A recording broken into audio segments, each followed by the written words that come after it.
Ada sebuah kisah yang terjadi pada awal-awal dakwah Nabi Muhammad SAW yang menunjukkan bahwa beliau hanyalah seorang manusia biasa yang bisa berbuat salah, namun juga seorang rasul yang selalu mendapat petunjuk dan koreksi dari Tuhan.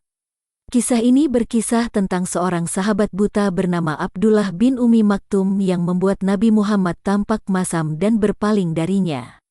Saat itu, Nabi Muhammad sedang berusaha keras mengajak para pemimpin Quraisy, seperti Abu Jahal, Abu Lahab, Utbah bin Rabi'ah, dan lain-lain, untuk masuk Islam. Ia berharap jika mereka mau menerima pesannya, maka banyak orang yang akan mengikuti jejaknya.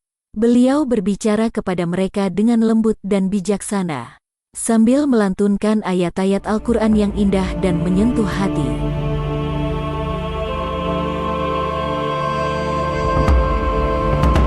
Namun, di tengah-tengah pembicaraan itu, datanglah Abdullah bin Ummi Maktum, seorang sahabat yang buta sejak lahir, yang juga termasuk orang yang pertama masuk Islam. Ia tidak tahu bahwa Nabi Muhammad sedang sibuk berdakwah kepada para pemuka Quraisy. Karena ia tidak bisa melihat, ia mendengar suara Nabi Muhammad. Lalu ia mendekatinya dan berkata, "Ya Rasulullah, ajarilah aku tentang apa yang telah diturunkan kepadamu dari Tuhanmu." Abdullah bin Ummi Maktum mengulangi permintaannya itu beberapa kali, karena ia sangat ingin belajar Al-Quran dan mendapatkan petunjuk dari Nabi Muhammad. Namun, permintaannya itu justru mengganggu konsentrasi Nabi Muhammad, yang sedang berharap dapat menarik hati para pemuka Quraisy.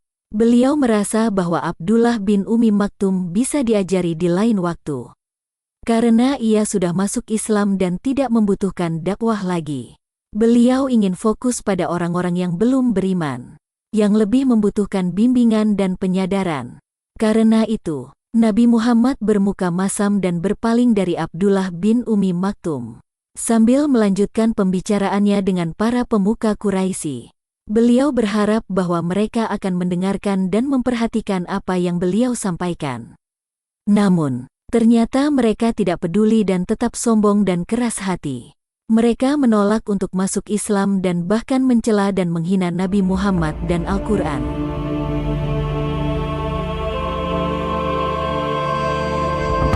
Sikap Nabi Muhammad SAW yang berubah masam dan berpaling dari Abdullah bin Ummi Maktum ternyata murka di sisi Allah dan menegurnya dengan diturunkannya surat Abasa yang artinya, dia, Muhammad, menjadi masam dan berpaling. Karena orang buta telah datang kepadanya. Tahukah Anda, barangkali dia, orang buta itu, ingin bersuci, atau dia mengingatnya, agar pengingat itu bermanfaat baginya. Adapun orang yang merasa puas dengan kekafirannya, maka perhatikanlah dia, padahal tidak ada salahnya bagimu, jika dia tidak menyucikan dirinya dengan masuk Islam. Dan adapun orang yang datang kepadamu dengan tergesa-gesa, padahal dia takut kepada Tuhan, maka kamu mengabaikannya. Tidak demikian, seperti yang seharusnya Anda lakukan. Sesungguhnya Al-Quran adalah pengingat, siapapun yang mau, tentu bisa belajar darinya.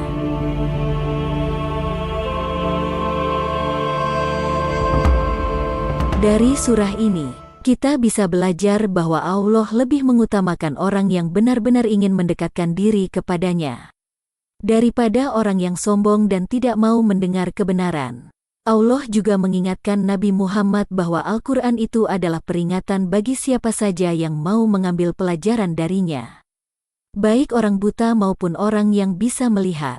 Allah juga menunjukkan bahwa beliau tidak memandang seseorang dari fisiknya, melainkan dari hatinya. Nabi Muhammad menerima teguran Allah dengan rendah hati dan taat. Beliau tidak merasa malu atau marah, melainkan mengakui kesalahannya dan memperbaikinya.